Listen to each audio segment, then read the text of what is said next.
this is Zany Cartoons and welcome to my Let Me Explain My Characters video.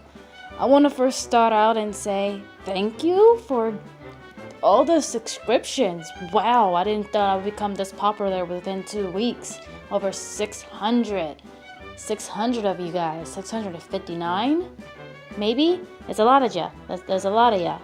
So, thanks. And, on with the video. Alright, I'm going to explain all these characters from Ready as I'll Ever Be. Why? Because you people keep questioning the relationship between all these characters, so that's what I'm going to do. Alright, let's get the easier ones out of the way. I don't have names for all these characters. When I draw my videos, like my animatics, I don't actually have names for most of the characters I do. And I know it's bad for me to do that, but when there's a video I want to do, I just draw a character that fits the part of this. I don't actually have a background or a backstory for these characters. But some of these characters do. They do. I have some of them on my Deviantart. I do need to work on their bios. I'm just not very good at describing characters or it's basically words. I'm not very good with words. It's just pictures I'm good with. So in my best ability, I will try my best to explain these characters. Just bear with me, and I apologize if I just make you more confused than ever. Just please work with me. Okay? Alright. First things first. First character. Phoenix. Let's just call her that. Phoenix. I could call her Ashley. Let's stay with Phoenix. Phoenix, she's the Phoenix. I just needed a part for Rapunzel since this guy, which is basically playing Rapunzel's father.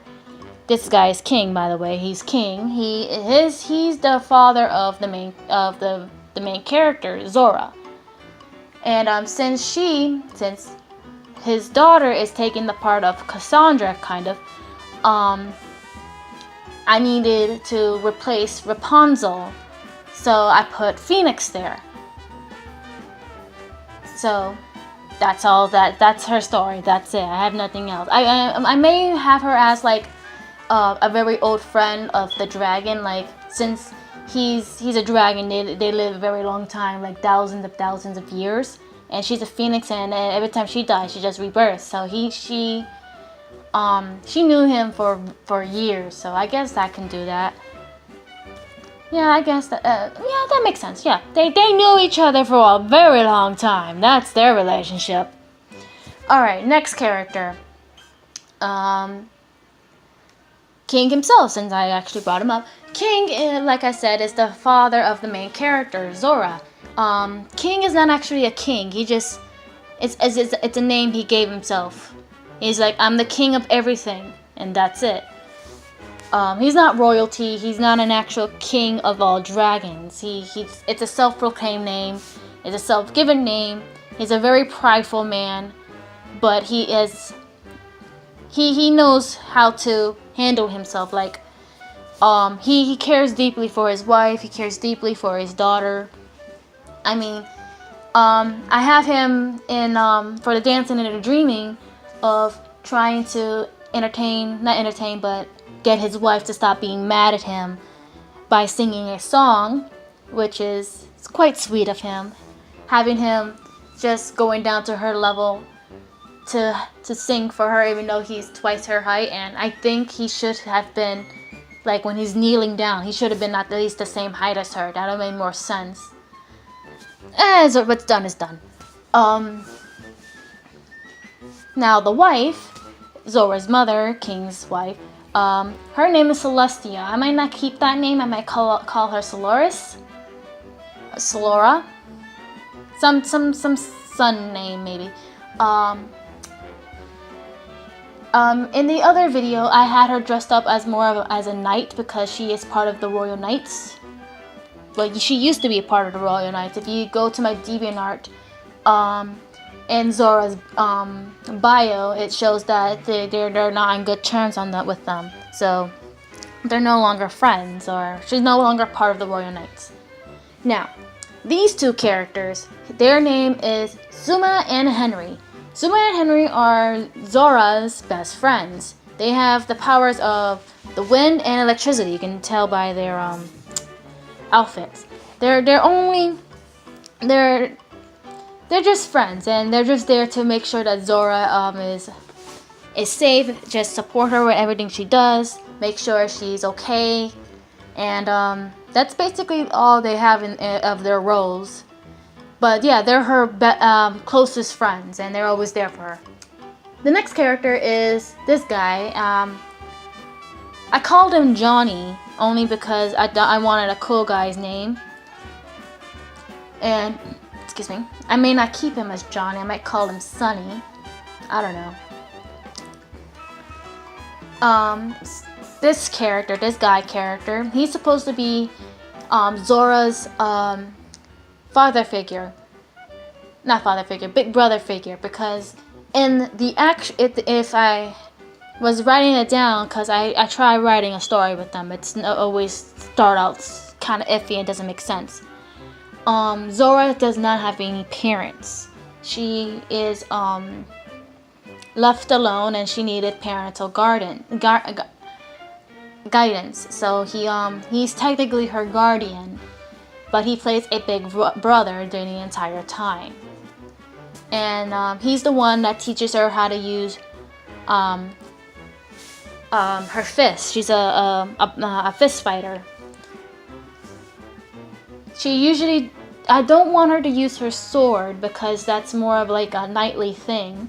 I want her to use more of her fist, like she's a dragon. She is a dragon. Like using claws. I want her to get close and personal instead of staying far her distance. But I'm gonna use a little bit of both, like having her be like a swordsman. I'm getting off track. I'm saying I need to keep Zora last. I have to stop talking about her. Next characters, they are Jet and Jade. Jet and Jade are the older siblings of the other main character, whose name is Onyx. They're all named after gems. At least I think Jet is. It's supposed to be like jet black, like a jet black gem. But he's mostly purple. I should have maybe named him Amethyst. No, maybe that's what their mother's name is. I'm still thinking of names. I'm not very good at names. Their relationship with their brother are very close. They're very good with each other. They mess with each other, but that's all they do. They don't really belittle each other. I don't like it when I see like in cartoons where the siblings hate each other just because the other is born. So I want them to have a good relationship with each other. Very happy, very lovable with each other. They're like a good family. And they're just as mad as what happened to their mother as Onyx is. Onyx is so far the main antagonist in this video. And in people has pointed this out that in for the Dancing and the Dreaming, he used to be friends with Zora. But they're wondering what happened. I can give you a summary of what have happened. I can probably just make something up. I am making this up. During one of their expeditions, his siblings, they were investigating something. And as you can tell, Onyx has dark powers. And something... I don't know how to explain it. Just a guy who's mad that his mother turned to stone, so he's going to attack the kingdom by using about to attack, doing an army attack against these people by using this one woman as bait to bring all these people here to attack, and that's it. The relationship between Zora and Onyx is supposed to be a very close relationship. They're supposed to be good friends that understand each other on a mutual way. You can say they could have a romantic relationship, but neither one of them ever consider it. I also want them to have like a deeper connection that Zora has met him in a past life, because I want to tell that Zora is over hundreds of years old. So Onyx's background is that he used to be this creature called Sombra, which I should have it on screen somewhere. And that's how he kind of, why he had all these dark powers, why he had these shadowy powers, because Sombra is basically a giant shadow. I also have Sombra's bio, well, part of a bio in my Deviantart. So if you want to read a better info from that, you can go there and read that. Anyways, on to the last character. The last two characters, actually. Zora and her little pet salamander. Amber. Now, as you guys notice, Amber's the lizard, who is the one singing this entire song. And the reason why she's singing is because Zora can't talk. I want Zora to be a mute. Even though in Mother Knows Best, she was able to talk. In the bio I had for her, the machine that Zora was hooked up to not just stopped her growth, but also prevent her from talking. So it kind of like stopped her from doing what a normal person should be doing, like a stealth her. As soon as she gets enough energy, she may be able to start talking again, maybe. But I had another idea of how to prevent her from talking. I'm not trying to force her not to talk. I just thought it would be more interesting to have a main character who can't talk. And another idea I had is that having this little marking I've been always drawing on her back, and because of this marking on her back, it's preventing her to talk. Like the Royal Knights put this thing on her back to make sure that she doesn't talk back to them, that she's always obedient, and that's it. To make sure that they always have full control over her. Some of you might be wondering, how is it that the Amber was able to figure out, like, how is Amber able to know what Zora is saying? Well, you see the necklace on her neck? That thing is connected to Zora, and that's how she was able to determine all of Zora's feelings into words. And that's basically it. It's magic. And I think that's about it. This video is kind of long. This is probably my longest video that I ever did, and it's quite long. And once again, thank you for 600 subscribers. Maybe by the time I finish this whole thing, I may have more. I don't know. I have thought about doing a Q&A, but I think that deserves on a different note. I don't know, maybe 1,000 subscribers, maybe a little bit more than that. Let's see what I do. Alright?